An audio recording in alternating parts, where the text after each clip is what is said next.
Hey guys, Josh here. How you guys doing? Hope you're doing all right.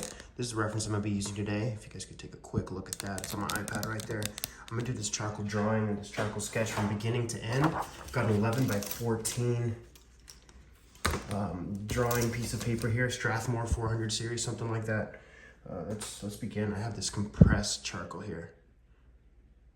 Let's do it. I'm just gonna get the basic shapes and values to begin with. Not too worried about where the lines are going. I'll share with you guys the entire process of this drawing. Fix it just a little bit. There we go. Right there. I'm squinting while I look at it. Both my reference and my drawing. I just dropped my charcoal. But so I get a good idea of where everything goes and not too caught up in the details yet. Kind of lining things up using these rough measuring lines. I'm just leaving them in my drawing because it's okay. They don't bother me. Developing the values, the lights and the darks as I gather information for the proportions, which is the size of things, right? All together, works all together. Now I'm using the edge of it. I was using the tip of the charcoal until this point here.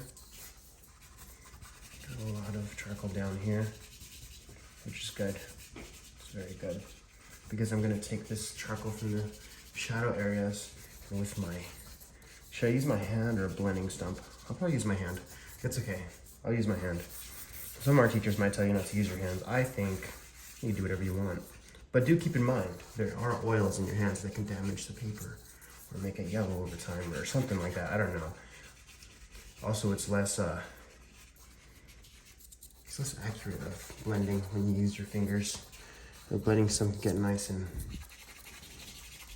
accurate with details, but it all depends on what you're trying to do, right? Okay, now I'm gonna blend it so that I get this nice mid-tone all over the entire drawing. Okay, now I'm take this old kneaded eraser and start to pop in some highlights.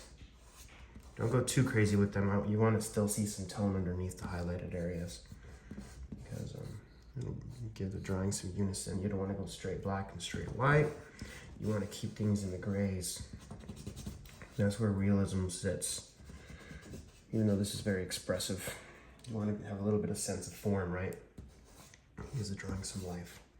Even if you're drawing expressively, you want some form.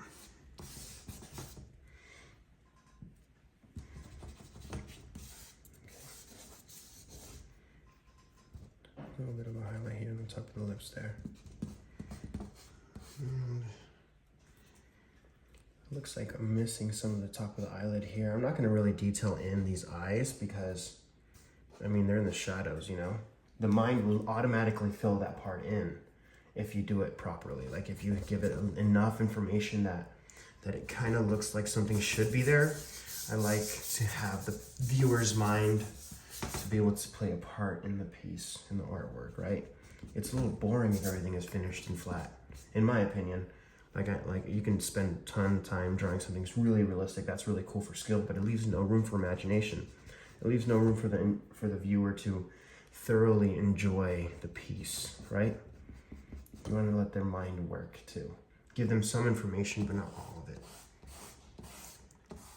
At least that's the way I work. There's a bunch of different views and they're all just valid, but that's just the way I prefer to make art. So that's just kind of how I make my sketch. See, 4 minutes and 19 seconds around. But thanks for watching, guys. Check out my website. You can click the link in my bio. It's madcharcoal.com/shop where you can see the work that I have for sale, my drawing kit, my drawing course, everything I have, merch. Sometimes I drop merch every now and then. But yeah, you guys are the best. Thanks for watching. I hope this helped a little bit. Always just two materials. It's compressed charcoal and kneaded eraser. That's it. Nothing else. And my fingers, my greasy sausages. Look how messed up that is. But thanks for watching, guys. I'll talk to you guys later.